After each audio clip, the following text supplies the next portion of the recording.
¿Se acuerdan de esa imagen, de esa foto? Sí. ¿Alguien puede contar qué es lo que está haciendo ese hombre ahí metido en el agua?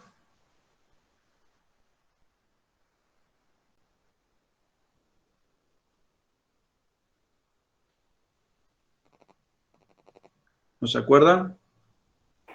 ¿Está midiendo la velocidad superficial? No está midiendo la velocidad, efectivamente, con un aparato que se llama molinete hidrométrico, pero no necesariamente la superficial.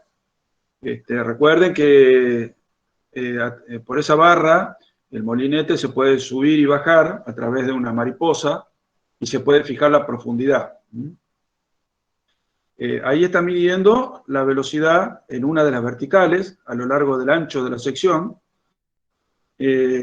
a una profundidad determinada. Por la profundidad de agua que se ve y de acuerdo a las recomendaciones que establecía las recomendaciones que establecía el cuadro ese que les mostré la vez pasada, con una sola lectura en la profundidad a 0,6 de H, medido de pelo de agua, ya sería suficiente, digamos. Sería una velocidad media representativa de esa vertical. Si el agua le llegara a los codos a esa persona que está ahí, evidentemente tendría que hacer al menos 3 mediciones en cada vertical para poder obtener la media representativa de esa vertical. Estos eran los pasos que habíamos mencionado que hay que seguir para forar. Lo primero que se hace es medir la sección, ¿no es cierto? Esta sección que ustedes ven acá, esta sería la sección mojada. Lo que van a hacer es, aquí van a poner el 0, la progresiva 0, acá pueden poner acá pueden poner una progresiva 0. Esta va a ser la primera progresiva, luego van a ir fijando las verticales y las progresivas acumuladas, y hasta que llegan a la otra margen. Una vez que tengan esos valores, van a poder dibujar la sección, ¿no? Y el nivel del pelo de agua.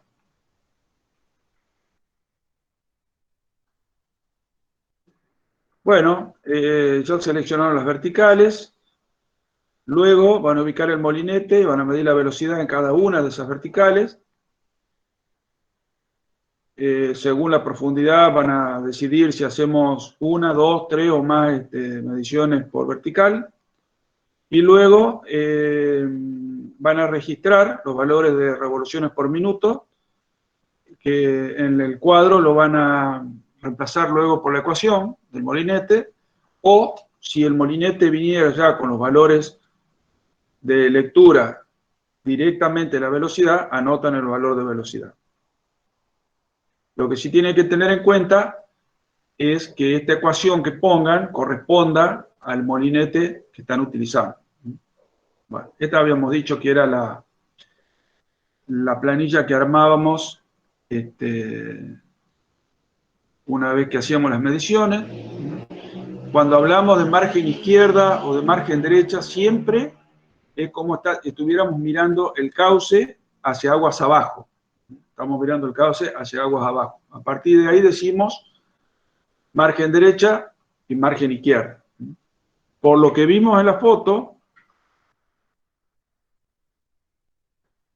evidentemente el agua escurre en este sentido, entonces esta sería la margen derecha y esta sería la margen izquierda, porque yo tengo que mirar hacia agua abajo.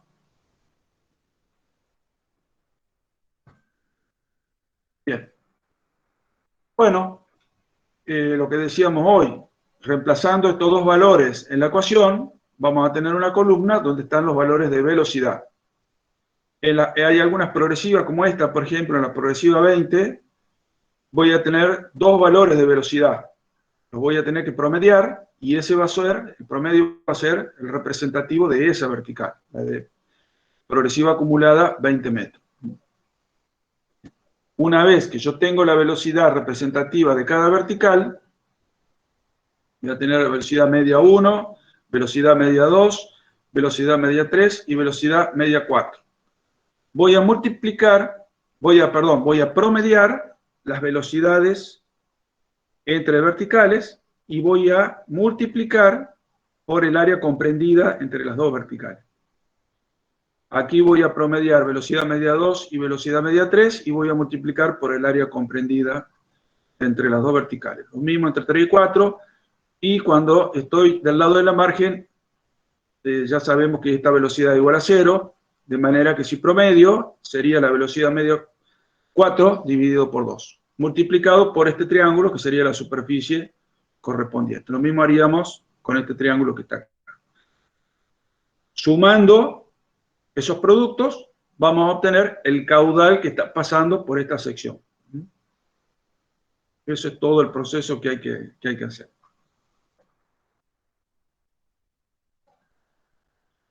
Bueno, si hiciéramos una medición muy densa, es decir, si tomáramos muchos puntos, midiéramos muchas velocidades, por ejemplo en esta vertical acá tenemos 1, 2, 3, 4, 5, 6 valores. Acá fíjense tenemos 1, 2, 3, 4, 5, 6, están un poquito más distanciados. Pero tenemos una nube, una gran cantidad de valores. Eso a mí me permite, interpolando entre medio de estos valores que son de metros por segundo, porque son valores de velocidad, me permite trazar lo que se llaman las isotaquias o isotacas, que son líneas que unen puntos de igual velocidad de escurrimiento. Obviamente entre una y otra hay una equidistancia que es medida en metros por segundo, que puede ser 0,2 metros por segundo, 0,4, 0,6. Entre esta y esta hay una equidistancia, entre esta y esta hay otra, y aquí se puede observar que las mayores velocidades están en esta curva concéntrica aquí en el medio, tal cual se da en una sección uniforme. Acá también hay velocidades muy altas. Bueno, esto nos permite, incluso coloreándolas, poder ver cómo es la distribución de velocidades a lo ancho de la sección.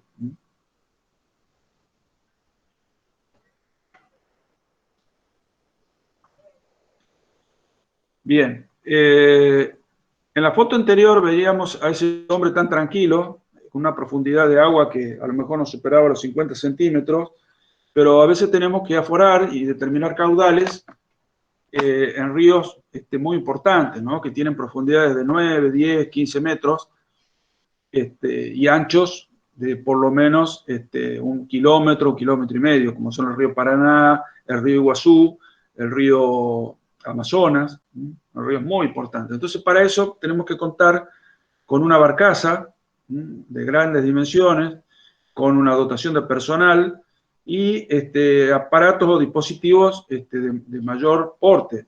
Por ejemplo, esto es una polea, fíjense, parece un gran reel de pesca, en el cual está colgado primero el molinete hidrométrico. Este es un modelo un poco antiguo, ¿no? Esta línea es un cable de acero de alta resistencia. Aquí tenemos un tubo, esto es un frasco de plástico que tiene una boquilla por el cual ingresa agua con sedimento, ya lo vamos a ver cómo funciona, que se llama captador de sedimentos en suspensión. Con este aparatito, con este frasco se toma la muestra.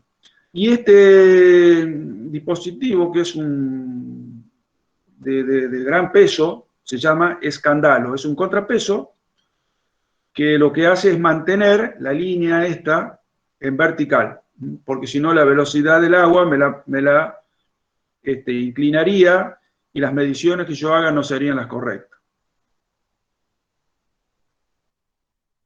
Bien, como trabajar con ese tipo de embarcación y dotación de personal y que a lo mejor una medición puede demorar hasta 20 horas, en los últimos años se ha pergeñado un aparato que utiliza el efecto Doppler para medir caudal. Lo que hace, mejor dicho, lo que mide es velocidad y una vez que integra la sección puede determinar el caudal. Es mucho más sencillo, trabaja mucho más rápido. Fíjense la diferencia que hay entre los equipamientos, ¿no? Estas son las barcazas que se utilizan para aforar con molinetes, con el torno ese que veíamos hoy, y esta canoa sencilla con una sola persona con un aforador Doppler, de efecto Doppler, sencillamente puede hacer la misma tarea que a lo mejor no le lleve más de 2 o 3 horas. Vamos a ver algún tipo de... Ahí hay un aparatito que es uno de los ADCP, se llaman ADCP en inglés, es la sigla. Aquí tienen otro un poquito más complejo, para instalar en las márgenes de un río. Este es algo muy sencillo que se utiliza para ríos medianos, este caso es en Perú. Acá en Argentina, en Córdoba, tenemos uno de estos aparatos también, de estos ADCP así sencillitos, que uno lo ve así muy, muy livianitos y qué sé yo, pero en realidad son bastante caros, ¿no? Son aparatos que son muy caros. Bien, entonces, fíjense cómo funciona este aparatito Doppler, ¿no? Lo que hace es emitir un haz de sonido y como dijimos, el sonido tiene una velocidad constante, ¿no? Entonces, todo el tiempo está emitiendo un haz de sonido que tiene esta sección y en estas celdas, que están cada 50 centímetros aproximadamente, el haz de sonido va rebotando y en cada una de estas celdas se registra el choque del ese haz de sonido con las partículas que vienen en suspensión aquí por este río. Entonces, el aparato lo que hace es medir todo el tiempo el movimiento relativo de las partículas que están en suspensión. Si asumimos que la velocidad de movimiento de esas partículas en suspensión, vamos a suponer que sean arenas, es la misma que la del movimiento del agua, es decir, el escurrimiento superficial, podemos decir que tenemos medida la velocidad de la sección. Esto, fíjese, es un aparato muy integrador, nos permite tener una muy buena información. Como les dije, utiliza la expresión velocidad es igual a espacio sobre tiempo. La velocidad es conocida y constante, lo que hace es medir el tiempo en que demora en ir y volver ese haz de sonido cuando choca con la partícula en un haz y en el otro. Entonces, por diferencia relativa, va sacando la velocidad de movimiento. Como también utilizo una ecosonda, que puede estar aquí en esta lancha, una ecosonda que lo que hace es medirme esta sección. Recuerda que todo el tiempo va enviando, se va corriendo a lo ancho de la sección y va enviando una onda de sonido y va midiendo y dibujando, graficando continuamente esta sección. Por lo tanto, tengo los dos parámetros que necesito para calcular el caudal, que son la sección mojada y la velocidad, que en este caso va a ser promedio de toda la sección, totalmente integrada, porque el ADCP la integra cuando hace la emisión del sonido. Bien, ahí le dejo de vuelta las imágenes.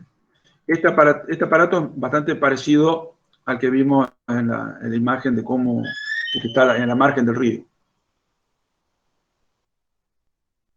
Estos son un poquito más antiguos. Bien, para que ustedes tengan una idea, los aparatos tradicionales de mayor tamaño, no el botecito ese chiquito que veíamos hoy, pero los que son un poco para ríos un poco más importantes, como el Paraná, por ejemplo, están en el orden de los $250.000. Así que hagan números y van a ver que no es tan fácil disponerlo. Otra cosa que es importante señalar es que este tipo de aparato no sirve para ríos de montaña, ¿no? Porque por la turbulencia, el movimiento del sedimento es muy turbulento, se producen nubes de sólidos en suspensión y eso afecta notablemente una medición clara y correcta. Sin embargo, acá en Tucumán, la empresa Evarsa, es una empresa privada, se llama, la sigla es Evaluación de Recursos Sociedad Anónima, Evarsa, está contratada hace muchos años, desde que cerró Agua y Energía, allá en el año 92, para mantener y operar una red hidrológica a nivel nacional. Hace pocos años se hizo una nueva licitación a nivel internacional, la volvió a ganar Ebarsa. Obviamente son los que tienen mayor conocimiento del terreno, de los ríos, de cómo se hacen las cosas, por lo cual tiene ventaja a la hora de competir con otras empresas internacionales que por ahí no conocen el medio.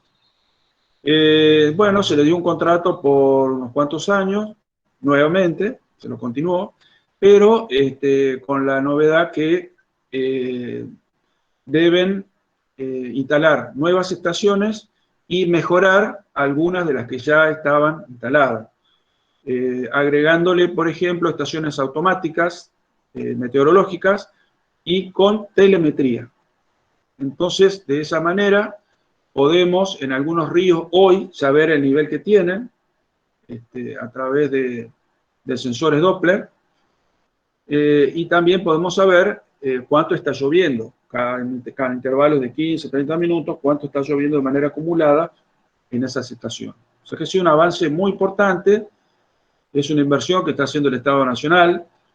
En Tucumán debe haber unas 8 o 10 estaciones, de las cuales 4 están sobre la ruta 57, a la altura al oeste del perilago de Río Hondo, ¿no? Ahí los ríos, si ustedes van conocen la 157, cuando cruzan el río Gastón, el Medina, el Marapa y el río Seco, ahí van a ver ustedes que estos ríos son ríos de llanura, no son ríos de montaña, como es el caso del río Medina a la altura del Alpachiri, que tiene grandes tamaños de roca, sino que estos ríos de llanura tienen una tipología así como lo que estamos viendo acá en esta foto, ¿no? Es decir, tirantes más importantes, granulometría media, y pendientes que a lo mejor no superan el 2%, el 1, el 2%. Son ríos de llanura. Entonces, en este tipo de estación sí se puede utilizar el ADCP móvil para poder hacer las calibraciones de las escalas que ellos tienen colocadas. Estos son lo que se llaman las estaciones de aforo. Agua y Energía en su momento instaló estaciones por allá en la década, cuando se creó Agua y Energía, en la década del 50, con la finalidad de empezar a tomar registros de caudal y disponer de una serie importante de datos para poder proyectar los grandes embalses y las obras hidráulicas que construyeron en el país. La mayoría, casi todas las presas de embalse que hay en el país de gran tamaño las construyó Agua y Energía. Entonces, esas estaciones, algunas de ellas ya no funcionan más, otras siguen funcionando. Acá en Tucumán hay 2 estaciones que son emblemáticas, que son Potrero Las Tablas y Potrero del Clavillo, que la instalaron ahí justamente pensando que algún día se va a construir la presa de Potrero Las Tablas sobre el río Lules y la presa del Clavillo, de Potrero del Clavillo, en el río del Campo, en el río Cañas. Y, por ejemplo, como para darles una idea, la estación de Potrero de Clavillo está tomando mediciones y registros desde el año 45 en adelante ininterrumpidamente. O sea que estamos hablando de 80 años continuos, lo cual nos permite hacer análisis hidrológicos muy robustos, con resultados bastante ciertos. En el caso de Potrero de las Tablas, esa estación empezaron a operar los ingleses cuando instalaron la central hidroeléctrica, por allá en 1911, y en la década del 80 tuvo un corte de algunos años, y luego volvió a operar y hoy sigue funcionando. O sea que también tiene una longitud de registro muy importante. Esas estaciones de aforo tienen que cumplir ciertos requisitos, porque así como vemos acá en esta imagen, yo lo que voy a hacer es colocar una escala aquí al costado, en una cámara hidrométrica, que ya vamos a ver un corte, que todo el tiempo me esté dando el nivel del agua. Si yo hice mediciones de caudal para cada tirante, para distintos tirantes, puedo obtener lo que se llama la curva de gasto, que es una relación de tirante y caudal. Es decir, por ejemplo, este tirante y el caudal que está pasando es un punto de esa curva.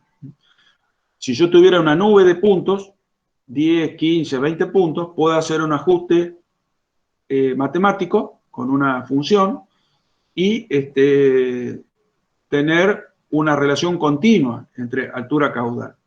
Lo cual es muy importante. ¿Por qué? Porque yo, con solo mirar la escala, voy a la tablita esa, a la gráfica o al cuadro, y voy a saber qué caudal está pasando para ese tirante. Obviamente que, como les decía recién, si voy a instalar una estación de aforo aquí, la planta, digamos, del cauce debe ser en lo posible recta. ¿Por qué?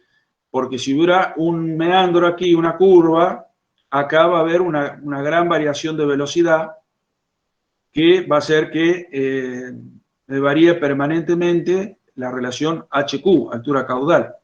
Lo mismo ocurriría si este lecho fuera friable, es decir, fuera erosionable y aquí me cambiara la sección. Recuerden que caudal es sección por velocidad, entonces si a mí me cambia la sección, me va a estar cambiando el caudal para el mismo tirante. Entonces, lo que tengo que buscar para instalar una estación de aforo es que este tipo de lecho sea lo más estable posible.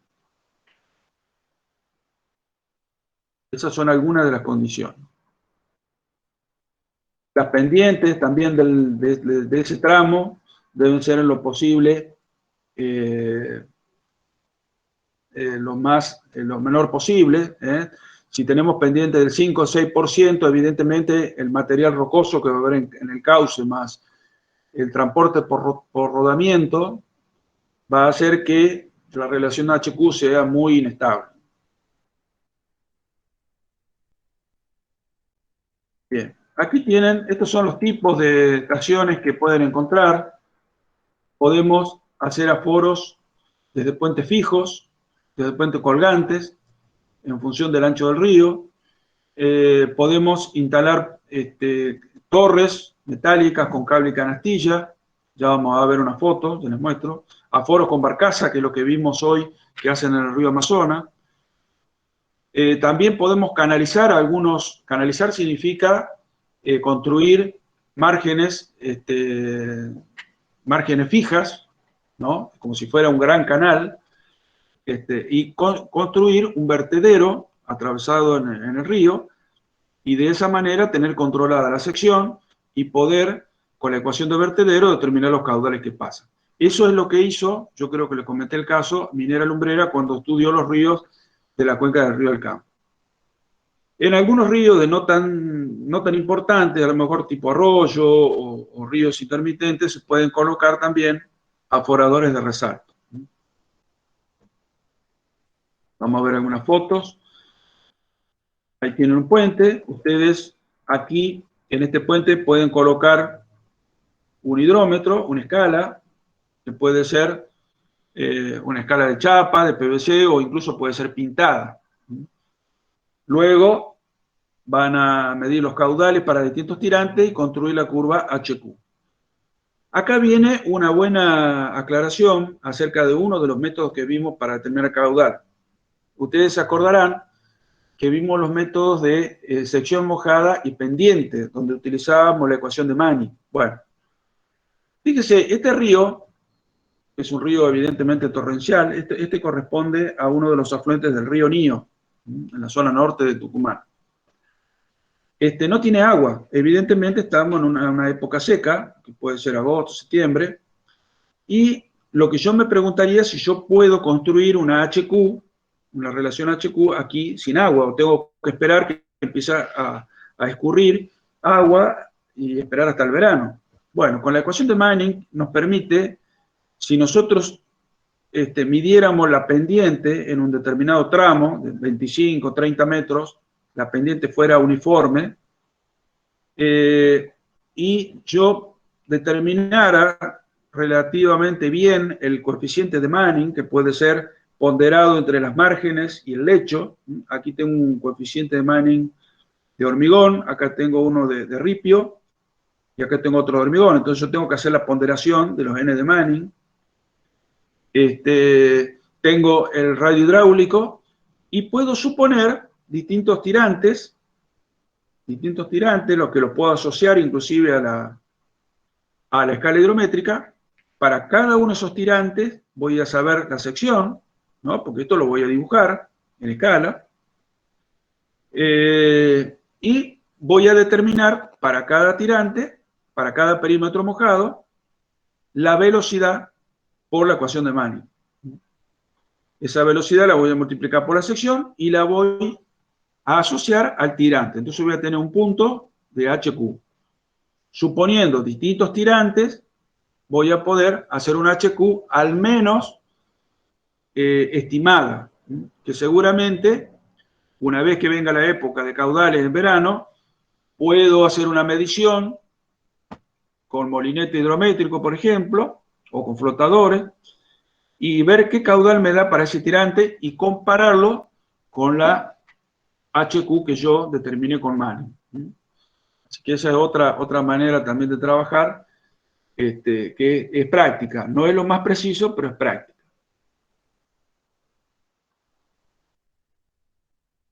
Bueno, en el caso de mayores anchos de ríos, trabajamos con puentes colgantes.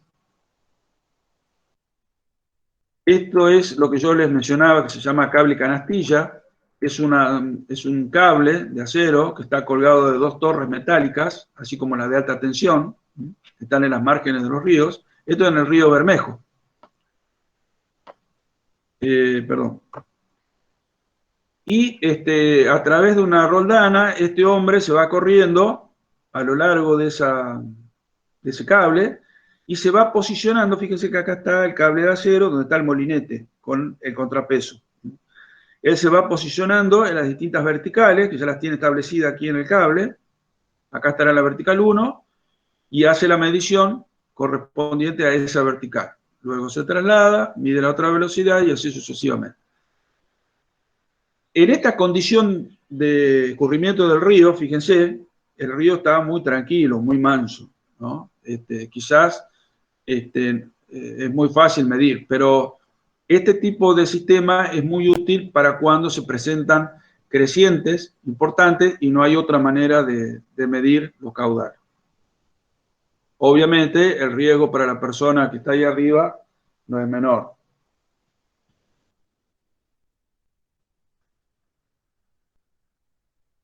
Bueno, esto es lo que habíamos visto. Bueno, y acá concluimos con las estaciones de aforo en una que es muy interesante y una de las que más se utiliza, y es que la presa de embalse puede ser utilizada como una estación de aforo. ¿Por qué?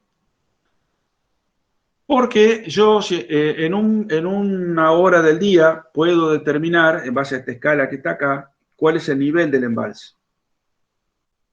Hay una relación, ustedes la van a tener que trabajar, que se llama cota-volumen. Es decir, que para cada cota yo conozco cuál es el volumen que tiene el embalse, ¿no? Bien. Si yo a las 24 horas, o sea, a las 9 de la mañana del día siguiente, vuelvo a anotar el tirante, voy a saber qué volumen tiene 24 horas después. Puede ser menor, puede ser mayor. Esa variación de volumen es igual a los ingresos menos los egresos. Los ingresos al embalse, para mí es la incógnita, es lo que yo quiero saber. ¿Cuánto de agua entró al embalse? ¿Cuánto me está aportando la cuenca al embalse? Y los egresos los puedo conocer. ¿Por qué? Porque tengo un vertedero, del cual yo puedo saber, con la ecuación de vertedero y los tirantes que hay en ese momento, puedo saber qué caudal está derogando por vertedero. También tendré descargadores de fondo, válvulas de riego, las válvulas que van a la central hidráulica. Todas esas válvulas se manejan con ecuaciones de orificio y puedo saber los caudales que estoy erogando, que están egresando del embalse. Entonces, es igual al promedio de los ingresos menos el promedio de los egresos. Entonces yo puedo, despejando el promedio de los ingresos, hacer el promedio de los egresos menos la variación de volumen. La variación de volumen es el volumen que, digamos, en que se ha modificado el almacenamiento del lago, de la presa de embalse, que lo determino a través de la relación cota-volumen a partir de las dos lecturas que tengo cada 24 horas. Entonces, de esa manera yo puedo utilizar esta estación esta presa como si fuera una estación de aforo. De hecho, las hidroeléctricas lo hacen de esa manera. Y esa información tienen que brindarla al ente de control, al ente regulador. Fíjense, acá hay una expresión que dice, bueno, la variación de la reserva o del almacenamiento es igual al caudal ingresante menos el caudal erogado. Y le estoy sumando una entrada por precipitación en el área del lago, exclusivamente, cuánto ha entrado de precipitación, porque la variación de volumen aquí puede ser modificada porque ha habido una lluvia sobre el lago, pero también ha habido evaporación. Entonces tengo que restarla.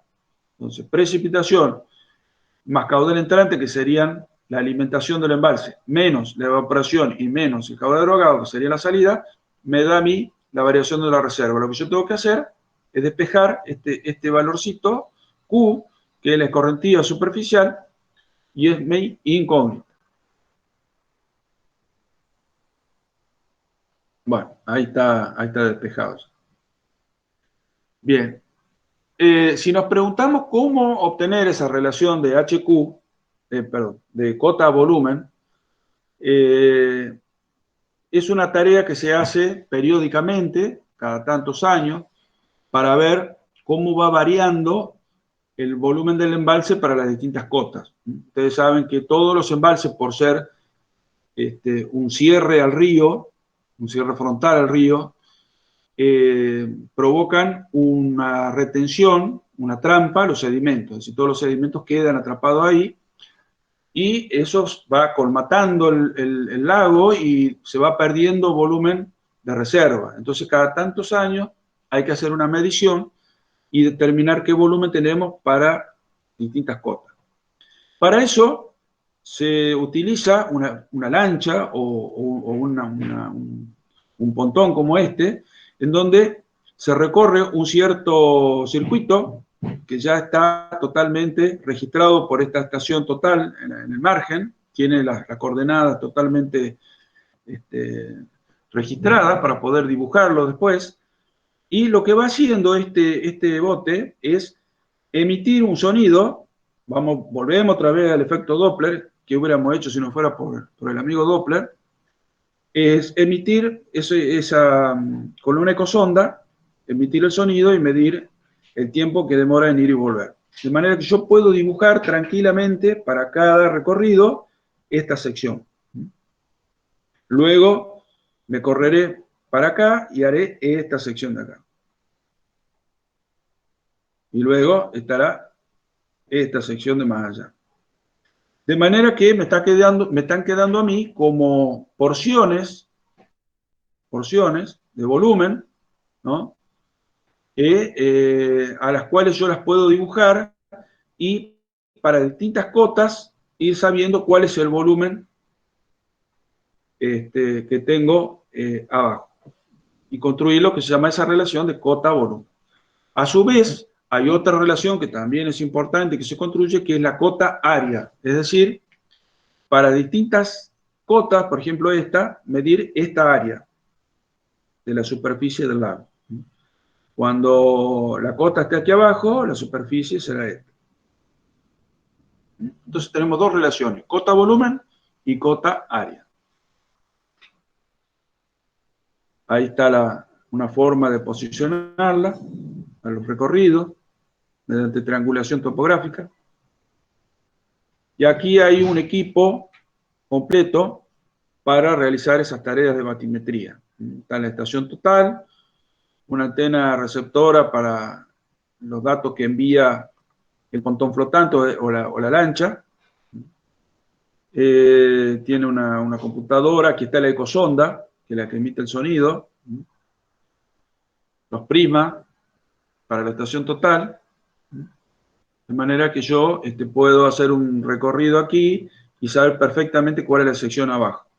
Luego me correré a una cierta distancia que está registrada, georreferenciada, y cruzaré el lago también de manera paralela a la sección anterior y podré dibujar la sección que estaba. Y así sucesivamente.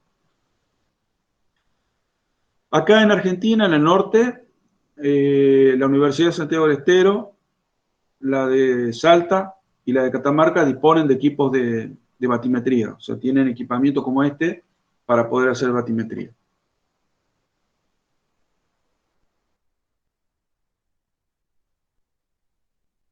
Bueno, hoy hablábamos de los hidrómetros, que son las escalas graduadas, ¿no?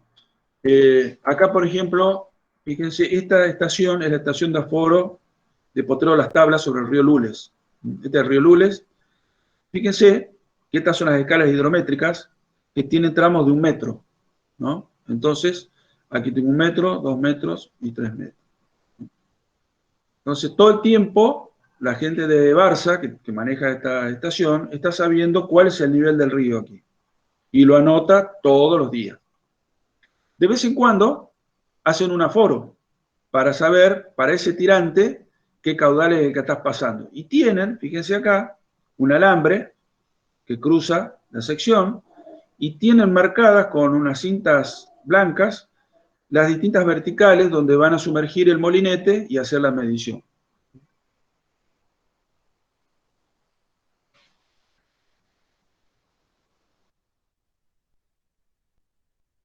Aquí tienen, por ejemplo, la característica de una estación hidrométrica.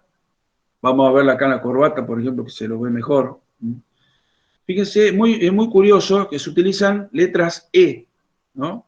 Tiene una letra E y luego 2 rayitas.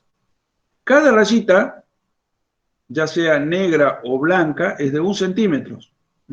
Entonces, donde termina la letra E, es un número redondo. En este caso sería 0,90.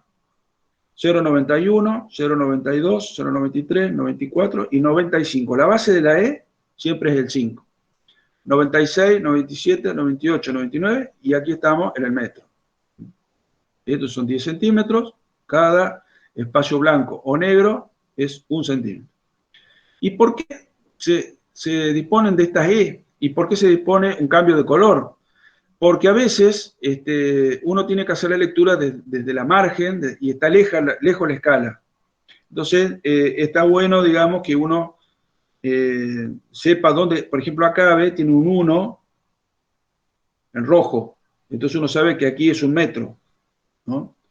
Acá hay un 2 y esto sabemos que son 2 metros. De esa manera rápidamente uno puede saber la profundidad. Entonces estamos acá, sería por ejemplo 0,49 aproximadamente en la lectura de escala. A veces el 0 de la escala, coincide con el lecho del río, pero otras veces no. La mayoría de las veces el 0 se lo coloca enterrado en el lecho del río, previendo que pudiera haber alguna erosión del lecho y la escala quede colgada. Y de esa manera deberíamos desinstalarla y volver a instalarla. Entonces siempre se la entierra en lo posible, un poco enterrada para... Y lo que nos importa es hacer la relación del caudal que está pasando con la lectura de la escala. Vuelvo a repetir, no necesariamente el tirante que hay aquí coincide con la lectura de escala. Bien. En las presas de embalse, acá habíamos visto que había un hidrómetro, ¿no es cierto?, pegado al paredón del dique, de la presa. También se colocan así de manera escalonada, como vimos en la estación de Potrero Las Tablas. Acá, fíjense, dice 350, debe ser esto, 350, ¿no? 351, 52, 53, 354 y así sucesivamente. El 350 coincide, aunque no parezca acá por la perspectiva, pero debe coincidir con el 350 de esta escala. Acá seguramente va a haber un 250, acá va a haber un 150, acá va a haber un 050 y bueno, esto no sé qué sea. Así que en la medida que el lago va subiendo, podemos saber perfectamente cuál es la cota. Esto que está acá es uno de los hidrómetros que nosotros le llamamos locales.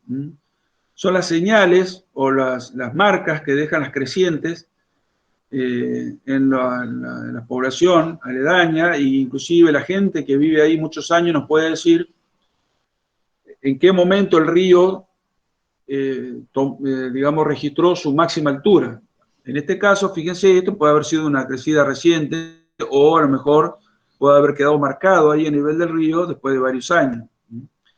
Con ese nivel del río y midiendo toda la sección transversal, yo puedo reconstruir la creciente y determinar el caudal con la ecuación de Manning. De ahí la utilidad de tener ese tipo de registro. Imagínense que si yo tengo que hacer una obra de defensa en esta zona para defender a la población, este nivel para mí es elemental. Yo puedo tener 50 años de datos, pero esta marca, que no ha sido superada en los últimos 50 años, para mí es vital. Es vital. Bueno, estos son algunos de los aparatos que emiten sonido. Se colocan, por ejemplo, a ver si acá creo que hay uno, por ejemplo, aquí está colgando, ¿ven? Este es este aparatito, está colgando el puente y emite un sonido y cuando toca con el agua, con el pelo de agua, regresa. Entonces todo el tiempo se está sabiendo esta distancia. En la medida que esta distancia es menor, el pelo de agua, el tirante va a ser mayor. Entonces, pero obviamente cuando uno anota esta lectura, pero luego la traduce a tirante. La tiene que traducir a tirante. Este tipo de estaciones son las que se están instalando en este momento, en estos 2 últimos años, en algunos puentes de Tucumán, ya sea de Barça o del comité de emergencia que hay en la provincia, para saber los tirantes y cómo va evolucionando la creciente, digamos, en algunos ríos. También tenemos estos aparatitos que se llaman limnígrafos, que lo que hacen es, a través de un flotador como este flotador está ubicado sobre el pelo de agua, ¿no es cierto? Y va subiendo y bajando en función del nivel del río. Esta roldana permite ese movimiento de subida y bajada, ¿no es cierto?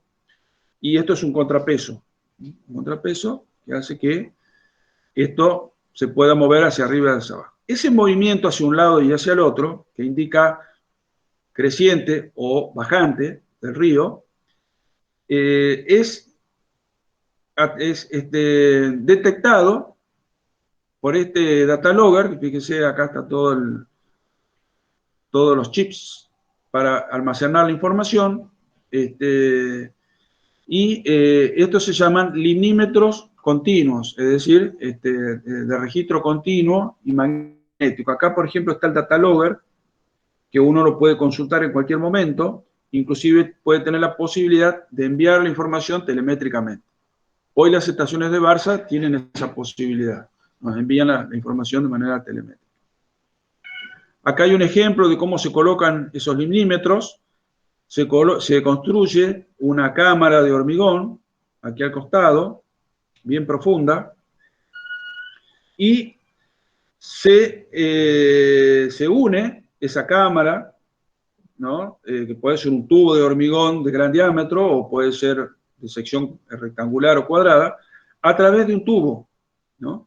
De manera que a través de vasos comunicantes el tirante del río sea igual del que está en la cámara quietadora. Entonces, yo voy a tener acá una mesa donde va a haber un limnígrafo, como ese que vimos recién, que tiene esa roldana. De un lado tiene el contrapeso y del otro lado tiene el cable con el flotador. Entonces, esto va a subir, va a bajar, va a subir, va a bajar. Esto va a dar vuelta hacia un lado y hacia el otro y va a ser registrado en esta estación. Como vimos en los aforadores de resalto, estas se llaman cámaras de aquietamiento y tienen mucho mayor precisión a la hora de medir los niveles, cosa que a veces en el río hay mucha turbulencia y se pierde la precisión a veces en algunos centímetros. Bueno, esta es la famosa curva de gasto. Tiene una... Cuando ustedes hagan el ajuste, por supuesto que pueden utilizar otro tipo de expresión matemática, pero habitualmente tiene esta forma, ¿no? Ustedes van a determinar el valor de K y el valor de N a través del ajuste, que son valores constantes, y el valor de tirante o de lectura de escala relacionado con el valor de caudal. Esta expresión es vital para los que manejan estaciones de aforo. Bien. ¿Alguna pregunta antes que entremos en sedimentometría?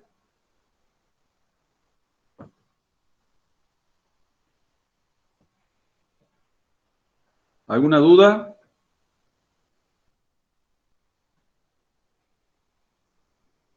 ¿Todo bien hasta ahora? Sí, profesor.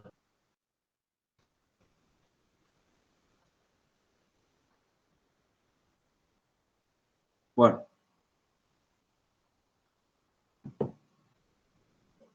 Cuando vimos Doppler, los Doppler que medían velocidad de sedimento, algo mencionamos del sedimento y tiene mucha importancia el poder registrar la cantidad o el volumen de sedimentos que se mueven a través de los cauces.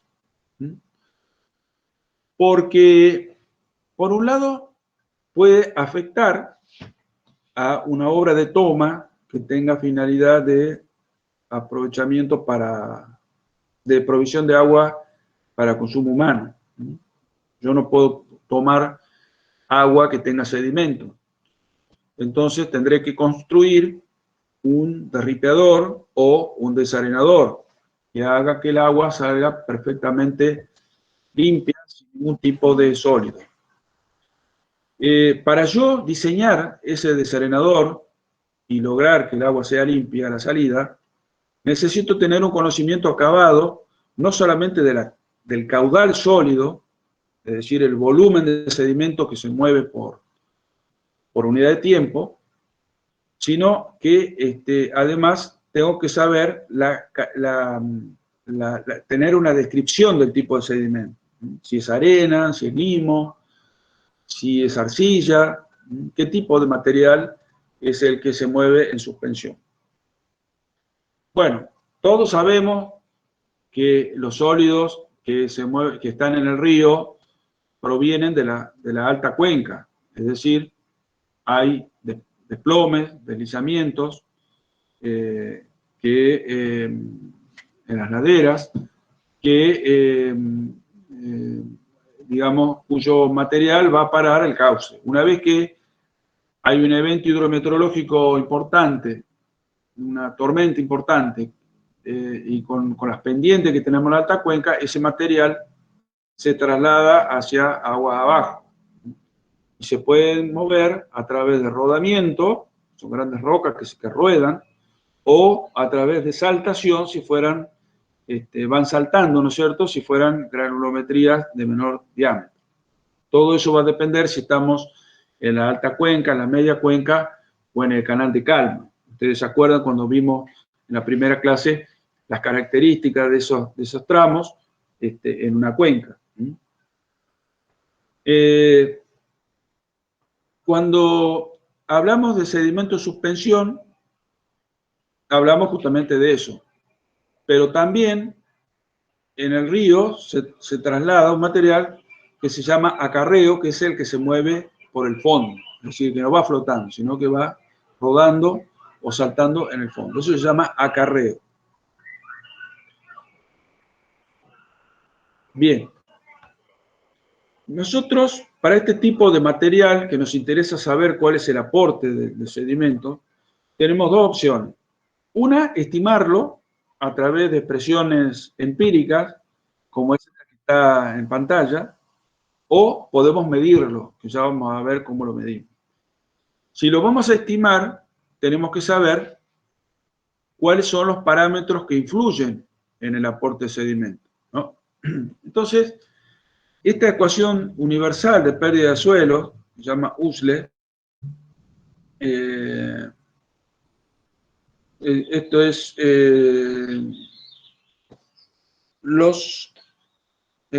Soil Loss Evaluation, algo así creo que se llama, ¿no? Universal Soil Loss Evaluation, o sea, la estimación de la pérdida de suelo. Y esa pérdida de suelo, que se va a medir por unidad de área de cuenca, se va a expresar en toneladas de material por hectárea por año. Ese va a ser el aporte estimado de una cuenca a un punto determinado. Y va a depender, fíjense, de un parámetro como R, que es el índice de erosividad de lluvia, tiene una expresión para calcularlo, ¿no es cierto? Va a estar en función de la intensidad de las lluvias, para eso necesito datos de tormentas. Va a estar en función de un valor K, que es el factor de erodabilidad del suelo. Para eso tengo que saber qué tipo de lecho de río tengo o qué tipo de laderas tengo y cuál es su erodabilidad, es decir, cuál es su potencial de erosión. También voy a utilizar un valor del factor topográfico, obviamente, las pendientes. Voy a utilizar un parámetro C, que es el factor de uso y manejo. No es lo mismo una cuenca que esté cubierta por selva natural, original, o una cuenca que tenga una actividad agrícola o esté totalmente urbanizada. Ese factor C me va a expresar justamente eso. Y si hay una actividad agrícola y tiene alguna práctica conservacionista, como ser que se cultivan curvas de nivel o se hacen terrazas u otro tipo de medida conservacionista, eso va a estar expresado por esta letra P. De manera que su producto me va a dar una estimación de la pérdida de suelo por unidad de área. La experiencia que yo tengo con esta ecuación es que los valores que dan son muy, muy variables. Muy variables. No son muy confiables los resultados, pero bueno, es una estimación más. Hay otras expresiones, además de esta, de la USLE, que es la USLE modificada, y hay otro que se llama la ecuación de Gavrilovich, ¿no? Que también se utiliza, y le digo sinceramente, los parámetros esos que están ahí, que parecen muy sencillos, son muy difíciles de obtener, de tener información. Lo mejor sería tener muestreadores, ¿no? Y poder medir el aporte de sedimento, ¿no? Estos muestreadores, que lo vimos ahí en el torno de la barcaza, tienen esta forma, ¿sí? Son de este tipo. Hay algunos más grandes, algunos más chicos. Este, por ejemplo, puede ser utilizado en arroyos. Tiene una barra de la cual va colgando una especie de mamadera de 300 centímetros cúbicos y que tiene una boquilla con un cierto diámetro. Esto se sumerge en el agua y se lo deja un tiempo hasta que se llena y se vuelve a levantar, y esto vendría a ser la muestra de los sedimentos, del aporte de material sólido en una muestra de agua. Esa muestra se la lleva al laboratorio y se determina el material seco. Se quita el agua, se calienta, se evapora y se mide el peso seco por volumen de agua. De manera que el caudal sólido se expresaría en kilogramos por metro cúbico. También puede ser en gramos por centímetro cúbico. Son las medidas más frecuentes, digamos. Eso sería lo que es la concentración o caudal sólido, kilogramos por metro cúbico de agua. Acá tienen otro muestreador que es muy parecido a este.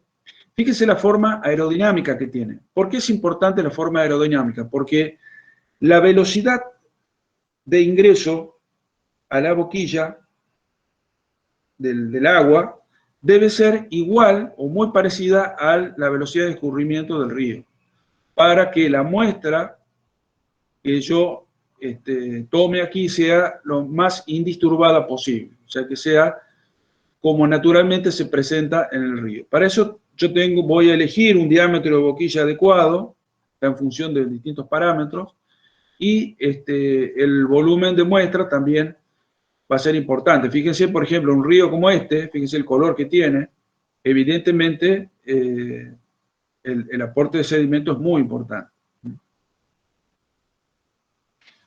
Acá tienen otros muestreadores, ahí ven cómo se lo arman.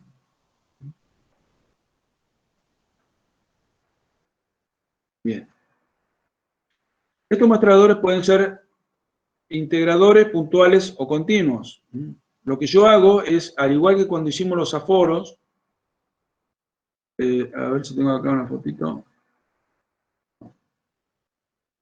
Cuando hago como los aforos, me voy a definir verticales en la sección transversal y voy a bajar el muestreador en cada una de las verticales. Puede ser que si mi muestreador es puntual, yo lo haga descender y lo tenga ahí un cierto tiempo, en un solo punto, en una sola profundidad, hasta que se llene y tomo la muestra y lo levanto. También puede ser que el muestreador sea integrador. El que sea integrador quiere decir que yo lo voy a hacer descender a una velocidad constante, que hay que determinarla, a una velocidad constante hacia el fondo y luego lo voy a levantar. De manera que la muestra que captó en esta vertical es la muestra integrada en profundidad. De ahí la diferencia entre puntuales e integradores. Y los muestradores continuos son aquellos de gran tamaño y lo que hacen es, en algunas barcazas que tienen cisternas muy grandes para almacenar agua, a través de un equipo de bombeo, extraen agua del río a una cierta profundidad de manera continua, ¿cierto? Es un bombeo continuo de agua con sedimento, y lo almacenan en esas cisternas que tienen en la barcaza. Luego se extrae el material sólido y se determina un promedio de concentración o de caudal sólido. Imagínense que estamos hablando de ríos de mucho aporte de sedimento y de gran caudal. Pero son los tres tipos de muestreadores que existen, son digamos, la manera de operarlo. Una manera de medir también el aporte de sedimentos es a través de las batimetrías de embalse. Yo les comenté hoy que las batimetrías, o sea, saber el volumen que hay para distintas cotas, la relación cota-volumen, se hace periódicamente, cada 4 años, cada 5 años, cuando hay un evento decreciente importante que puede haber aportado sedimento de una manera inusual en el embalse, se lo hace de manera extraordinaria la batimetría. Pero yo, teniendo batimetrías periódicas, puedo comparar, haciendo las gráficas de cota-volumen, puedo compararlas y ver cómo ha ido perdiendo volumen de agua de reserva el embalse, ¿no? Entonces, por diferencia voy a saber cuántos hectómetros cúbicos son los que se depositaron de sólido en el embalse. Entonces, un embalse se puede utilizar para determinar aporte de sedimentos en una cuenca. Bueno, y por último, tenemos los métodos colorimétricos, que en realidad se utilizan para materiales muy finos en las plantas de tratamiento. Si ustedes van a la planta de tratamiento del Cadillal, ellos tienen una especie de cartel en donde tienen una gama de distintos colores, desde blanco transparente, claro transparente, ¿no es cierto?, hasta marrón chocolate, muy oscuro. Esa gama, esos rangos de colores, le indican a ellos el aporte de sedimentos para la planta de tratamiento. Entonces ellos, en función de eso, pueden decidir qué tipo de tratamiento le van a dar al agua. Entonces, otra forma también de poder determinar caudal sólido de aporte.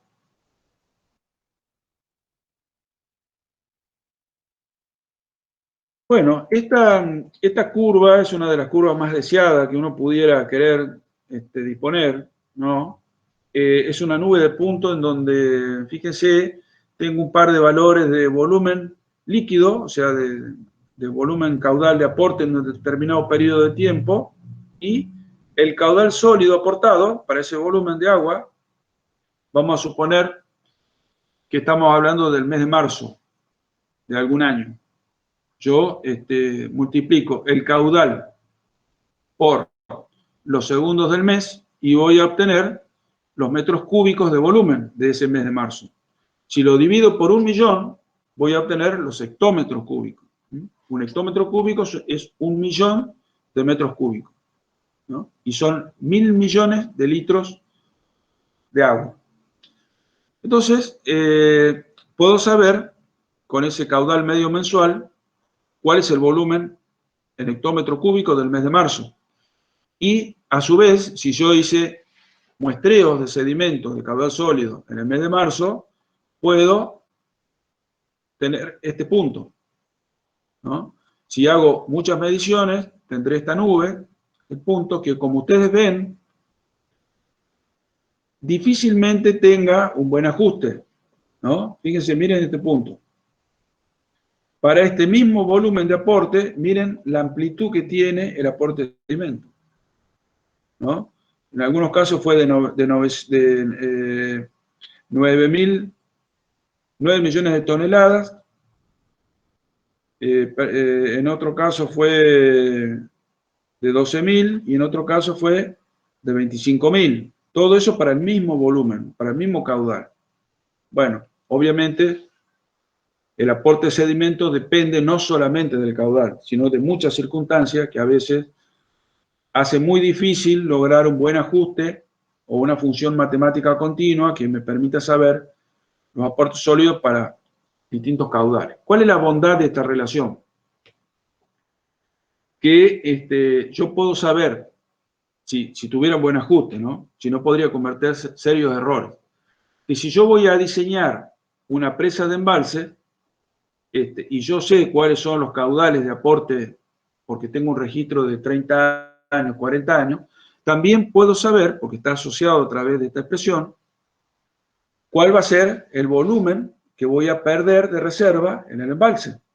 Lo hago acumulativamente y a lo largo de 20, 30 años voy a saber qué volumen voy a perder en la presa. Inclusive les digo más, si esto estuviera bien hecho y tuviera una relación confiable, puede llevarme a tomar la decisión de no construir la presa, porque a lo mejor su vida útil, en los estudios que hagamos de sedimentología, se demuestra que la vida útil no va a sobrepasar los 15, 20 años. Con lo cual, hacer una inversión de una presa para que dure ese tiempo, la evaluación económica financiera no cierra. Hubo muchos casos en Argentina y en el mundo en que esta estimación, ¿no? Esta estimación que se hace en los proyectos de los aportes de sedimentos a las presas, a los lagos, estuvo mal hecha, estuvo subdimensionada y las presas se aterraron rápidamente. Por lo cual, obviamente fue una falla de ingeniería, falla de estudios básicos, por no tener mediciones y por tener un apresuramiento en la construcción de la obra, ¿no? Eso hay que tener mucho cuidado. Acá en Tucumán hay dos casos que son emblemáticos. Ustedes seguramente no los conocen, son las presas de embalse de los Cardones 1 y los Cardones 2, que están en la zona del remate, un poco más arriba de los Azos. Hoy en día son paredones 25 metros de altura y están totalmente aterrados. Es decir, el sedimento llega hasta el nivel de vertedero. Eso se produjo en el lapso de unos 2 o 3 años, para que ustedes tengan una idea. Evidentemente, no tuvieron un buen estudio de lo que podría llegar a pasar ahí con el aporte de sedimento. Bueno, hoy hablamos que había sedimento en suspensión, pero que también había carreo, es decir, el material que se mueve por el fondo, ¿no? Para eso se utilizan estas trampas que se colocan apoyadas en el lecho, ¿sí? Y captan un cierto volumen de material de canto rodado, que luego es llevado al laboratorio y también se determina las características, los diámetros, la granulometría y el volumen. Bien. ¿Alguna pregunta? ¿Dudas? Esto sería lo que es la teoría de hidrometría. Lo que le da la base, el sustento a la aplicación práctica que ustedes van a hacer con los caudales del río Tala. Y luego van a utilizar para hacer la parte de hidroeconomía, es decir, diseñar una presa de embalse sobre el río Tala, que hoy no existe, ¿no? Hoy en día es solamente un dique derivador, pero habría que ver si se justifica o no hacer una presa de embalse. Ustedes lo van a decidir cuando hagan la práctica. ¿Alguna pregunta, alguna duda? Ingeniero, Sí. a mí me quedó la duda de que entonces ante el más mínimo transporte de sedimento que presente el río, no se va a poder utilizar el método de ecosonda, usando el efecto Doppler. No, mientras el río, el curso de agua tenga transporte de sedimentos, sí, justamente. Necesitamos el sedimento en suspensión para poder medir la velocidad de escurrimiento líquido. Porque asumimos que de la velocidad que se mueve el sedimento es la misma velocidad con que se mueve el agua. Entonces de ahí podemos saber la velocidad del agua y obtener el caudal líquido. Ah, perfecto, perfecto. ¿Y ustedes no van a dar en el enunciado de ingeniero si hay transporte de sedimento y de qué tipo hay y todo eso? Y obviamente no lo vamos a mandar a Río Tala que tome las muestras. Imagínate que no terminamos más. Sería algo muy bueno, digamos, en algún momento que pudiéramos haber hecho eso, pero hoy es imposible. En el caso de las estaciones de aforo de Barça, hay algunas que han vuelto a hacer captación de sedimento, cosa que hacía agua y energía, por allá tiempo y a lo lejos, en sus estaciones, y se dejó por varios años, después que se robó energía, no se tomaron más muestras de sedimento. Y ahora el Barça volvió a tomar muestras de sedimento en algunas estaciones de aforo acá en Tucumán, lo cual es muy bueno.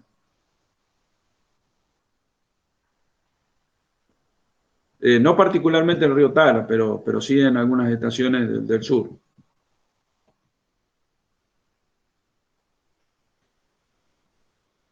Bueno, vamos, mastiquen un poco el tema. Vamos a tomarnos 15 minutos. Son las I10, o sea, las I25. Nos volvemos a encontrar para ver la parte de tratamiento de información hidrométrica.